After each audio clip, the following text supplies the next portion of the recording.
Hey everybody, how's it going? Hope you're having a lovely day. So I read a very funny article in Bloomberg and I wanted to share it with you. This is citing Brookfield Office Management or Brookfield Asset Management. It says, rents for quality New York offices are surging. I like how they put quality in quotes because if you've seen any of the spaces during my 2019 real estate series when I was looking for a new store, one of the things that you may note is that they all look like garbage, but they're advertised as amazing, even though they haven't been taken care of in 3 to 7 years. They let them rot. They have rats or cockroaches running through them, graffiti all over the windows, like, you know, half an inch thick layer of dirt. It's just, anyway. So if we take a look over here, it says Brookfield Asset Management said rents for quality office buildings in New York climb more than 30% from pre-pandemic levels. Rental rates need to be higher for new buildings to account for the more than 20% increase in cost to build those properties, the CEO said in a letter to shareholders. New York, which has been grappling with high vacancies for certain office towers, has seen various hedge funds and investment firms seek out new office space in the city.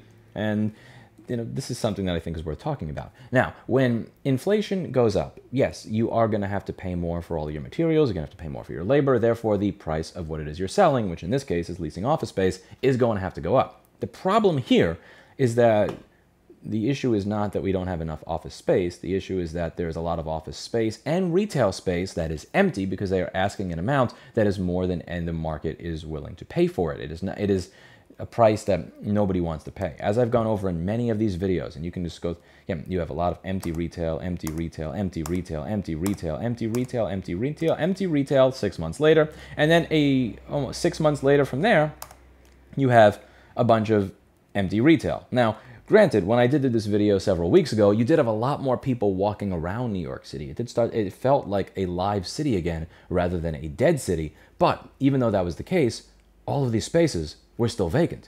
And one of the things that I find interesting is that many of the spaces that were vacant in 2019 that I was looking at as a potential space for my store, my shop in Midtown Manhattan, is that a lot of them are still vacant today. The advertisements are still up. And for a lot of them, the prices haven't changed. There's one way the price changed. There was this one realtor when I said, I have 2,200 square feet now, and the rent is $12,000 to $13,000. I'm looking for something else. I'm not kidding. This realtor was so dumb. He actually recommended me the place next door. That's $12,000. Same thing as now, and it's advertised as 1,800 square feet. I actually measured this. This is 145 West 27th Street. I did a video on in September of 2019. It measures out to like 11 or 1,200. Not even close to 18. But anyway, that space, they're asking 12,000. Now, they were asking about 14 to 14.5 back 3 years ago. So they're asking less now than before. So is the price for the space going up or is it going down? Now, most of it is kind of, in my experience, just kind of staying level. But some of them have started to go down. Not enough for it to be worth it. The dude that was originally renting that space was paying somewhere, from what I hear from people that are the neighbors, around like $4,000 to $5,000 for it. And he left 3 years ago because $4,000 to $5,000 for that was too much for him. So good luck getting somebody to pay 12 to 14 for it. My point here that I want to drive home is that there is a very large glut of office space in New York City. There's a lot of unused office and retail space as it is. So when you say the prices need to go up, that just seems completely and utterly tone deaf to the actual economic reality, which is that the supply is high because the demand for the office space is low. Now, for apartments, that could be a different story, but when it comes to retail space and office space, there's a lot of office space available in the city right now that is not being rented. Now, one of the reasons that people tend to get mad when you hear people say that, that you just need to build more. If you build more, it'll be cheaper. I understand where you're coming from a Thomas Sowell basic economics point of view. It's a good book. I really understand your principle, which is that if prices are too high, you simply add to the supply, and once you add to the supply, then the price will go down. The thing in New York City, and the reason that you have so many people that are as anti-capitalist as they are here is, and I'm not an anti-capitalist, I'm just saying, is that you have these buildings that get built, and then they wind up remaining highly vacant because they're asking an amount of money that nobody can afford. So you raise the supply, but it never actually brings down the price of anything because nobody here seems to care if the buildings are empty. Nobody cares if the apartments are empty. Nobody cares if the retail spaces are empty or if the offices are empty. They'll just keep asking for a particular rate from now until the end of time.